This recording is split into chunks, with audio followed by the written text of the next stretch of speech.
ఈ టైంలో మీరు ఇక్కడ ఏం చేస్తున్నారు పిల్లలు? మీరు మాట్లాడుకునేదంతా నేను విన్నాను. మర్యాద ఇక్కడి నుంచి వెళ్ళిపోండి, లేదా అది మీకే ప్రమాదకరం. ఎందుకంటే ఆ స్నో దేవత చాలా భయంకరమైన రాక్షసి. అది మిమ్మల్ని కూడా చంపేసి తినేస్తుంది. లేదా కొండ మీదకి తీసుకెళ్ళి వాళ్ళ దేవతలకు బలి ఇచ్చి అక్కడి నుంచి మీకు పవర్స్ పొందుతుంది. వెళ్ళిపోండి.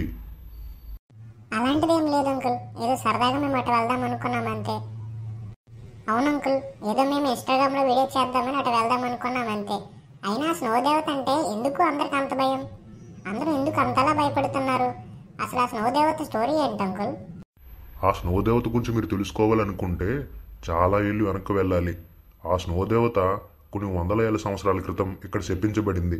అప్పటి నుంచి ఇక్కడ ఉన్న వాళ్ళందరినీ పీడించుకుని తింటుంది. దాన్ని ఎవరూ నాశనం చేయలేకపోయారు. అలాంటిది ఇప్పుడు మీరు అక్కడికి వెళ్ళి దాన్ని వీడియో తీసి ఇన్స్టాగ్రామ్లో పెట్టి ఫేమస్ అవుదాం అనుకుంటున్నారా? మీ ప్రాణాలు పోతాయి. అలా అయితే మేము వెళ్ళాం అంకుల్. కానీ ఆ స్నో దేవత స్టోరీ ఏంటో పూర్తిగా చెప్పండి. ఒక్కసారి ఆ స్నో దేవత కోసం తెలుసుకోవాలనుకుంటున్నాం అంకుల్.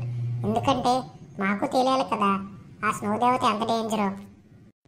అవును అంకుల్, ఆ స్నో దేవత కోసం చెప్పండి, తెలుసుకుంటాం. మేము కూడా మా ఫ్రెండ్స్కి కూడా చెప్తాం.